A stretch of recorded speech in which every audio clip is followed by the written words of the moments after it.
নমস্কার বন্ধুরা, আজকে আবার চলে এলাম নতুনভাবে। শালিনীর বিয়ে বা পলাশের বিয়ে হলো নাম। তো পলাশ এবং শালিনীর ভেতরে প্রেম এবং সেই প্রেমের পরবর্তী ক্ষেত্রে আমরা দেখতে পাই যে বিয়ে হবে কি হবে না, ঘটি বাঙাল, সেই যুদ্ধ এবং পরবর্তীতে বিয়ে কিন্তু মানিয়ে নেওয়ার সমস্যা শালিনীর এই একান্নবর্তী পরিবারের মাঝখানে এসে এবং নর্থ কলকাতা সমস্ত মিলিয়ে একটা জি5-এর যে ওয়েব সিরিজ, সেখানে একটা নস্টালজিয়া তৈরি করার চেষ্টা হয়েছে। কিন্তু নস্টালজিয়া কি সত্যিকারের হলো? গল্পটি কি সেই জায়গায় পৌঁছালো? পলাশের বিয়ে করে পলাশ কি সুখী হলো? পলাশ কি শালিনীকে সমস্ত কিছু দিতে পারলো?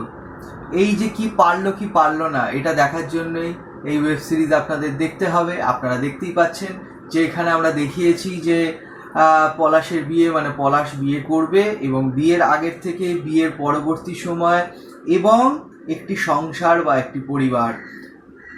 উত্তর কলকাতা আমরা জানি, ছোট ছোট অলিগলি, সেখানে ভাঙা বাড়ি, পুরনো দিনের বাড়ি, নস্টালজিয়া, একান্নবর্তী পরিবার। যদিও এখন দেখা যাবে যে ওইগুলো আস্তে আস্তে কমে যাচ্ছে, উঠে যাচ্ছে, কিন্তু তার ভেতরেও এগুলো রয়ে গেছে। তো আপনারাও যদি চান সেই নস্টালজিয়ায় ফিরে যেতে, সেই একান্নবর্তী পরিবার, একসঙ্গে সকাল হচ্ছে, খবরের কাগজ নিয়ে মারপিট হচ্ছে, এই যে জায়গাগুলো আগেকার দিনে ছিল, এখন কি রয়েছে? যদি আপনারা জেনে থাকেন আমাদের কমেন্টে জানাবেন কাদের কাদের বাড়িতে এরকম একান্নবর্তী পরিবার এখনো রয়েছে।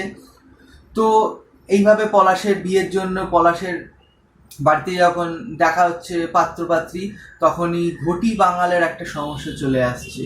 তো আমরা যখন দেখতে পেলাম যে একটি বাড়িতে এলো এবং এই পলাশের বাড়ি হচ্ছে কিন্তু ঘটি এবং এদের বাড়ি হচ্ছে মোহনবাগান।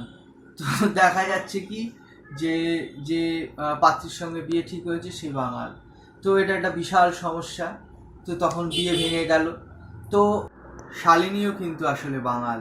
শালিনীর সঙ্গে যখন একটু সম্পর্ক তৈরি হচ্ছে একটা পাবে, সেই পাবে যখন গেছিল, তো সেখানে কিছু গুন্ডা পরবর্তীকালে রাস্তায় যখন বেরোয় সেখানে মারপিট হয় এবং সেখানে শালিনী উল্টে পলাশকেই মেরে দেয়।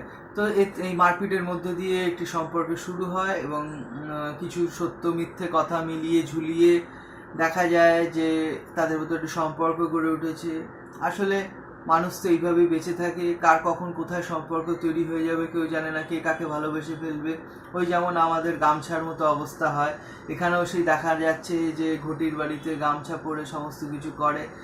সেই যে জায়গাগুলো, সেই জায়গাগুলো এখানে তুলে ধরা হচ্ছে সিনেমার ভেতর এবং এই যে ওয়েব সিরিজটার ভেতর যখন এগোতে শুরু করছে তখন কিন্তু খুব সুন্দর লাগছে ব্যাপারটা এবং একটি মিষ্টি মধুর সম্পর্ক এবং তার পরবর্তীতে বিয়ে মেনে নেবে না বাঙাল, যেহেতু বাঙাল এবং ঘটি এবং বাঙাল এই করতে করতে শালিনীর সঙ্গে বিয়ে তো হয়ে যায়। কিন্তু শালিনী দেখতে পায় যে সে যেভাবে বাঁচতে চাইছে, এখনকার দিনের ফ্ল্যাট কালচার, এখনকার দিনের একটা অন্যরকম একা একা ব্যক্তিগতভাবে বাঁচা, নিজের মতো জামা কাপড় পরা বা এই যে বিষয়গুলো এখন চলে এসছে, নারী স্বাধীনতা, সেই জায়গাটাতে অবহেলিত হচ্ছে। তার ঘরে গিয়ে সবাই লুডো খেলতে বসে যাচ্ছে। তো শালিনী তো মাথায় হাত যে সে তো এরকম একটি সংসার চাইনি। সে তাকে প্রথমে পলাশ মিথ্যে কথা বলেছিল, আমার বাড়িতে কেউ নেই, আমি একা থাকি, বাবা মা আসে যায়, বাড়ির সব লোকেরা ইচ্ছা করে তারাও চাকর সেজেছিল। তো এই পুরো জিনিসটাই পলাশকে খুশি করার জন্য করা হয়েছিল এবং পলাশ পরে সেটা শালিনীর কাছে স্বীকারও করে, শালিনী মেনে নিতে চায় না। কিন্তু একটা সময়ের পরে এই ঘটি বাঙাল মিটে গিয়ে হয়ে যাচ্ছে বাটি এবং এই বাটি সংসারের ভেতরে একটা অন্যরকম একান্নবর্তী পরিবার মেনে নিতে না পারায় তারা চলে যাচ্ছে একটা ফ্ল্যাটে। কিন্তু এই ফ্ল্যাট বাড়িতে গিয়ে কিছু একটা ঘটছে। কি ঘটছে, কেন ঘটছে, কখন ঘটছে, কোথায় ঘটছে, সেগুলো কিন্তু আপনাদের ওয়েব সিরিজটা দেখতে হবে। জি5 ওয়েব সিরিজটি পেয়ে যাবেন আপনারা, দেখুন, খারাপ লাগবে না। গল্পটা খুব ভালো না হলেও খুব খারাপও বলতে পারবো না। অভিনয়ের জায়গা থেকে তো আলাদা করে কিছু বলার নেই, অভিনয় সবাই দক্ষ অভিনেতা রয়েছে এই ওয়েব সিরিজটার ভেতরে, ভালো লাগবে। একটা কৌতুক এবং রোম্যান্টিক, মানে হাসি খুশি রোম্যান্টিক, একটা সুন্দর একটি কমেডি রোম্যান্টিক বলতে পারেন। এই ওয়েব সিরিজটা দেখলে আপনাদের কিছুটা সময় ভালো কাটবে। যদি মন খারাপ থাকে, যদি মনে হয় যে ঠাকুর দেখতে যেতে পারলাম না, বৃষ্টি হয়ে যাচ্ছে খুব বাইরে, দেখে নিন, ঘরে একটু খাবার খেতে খেতে দেখতেই পারেন, খারাপ লাগবে না।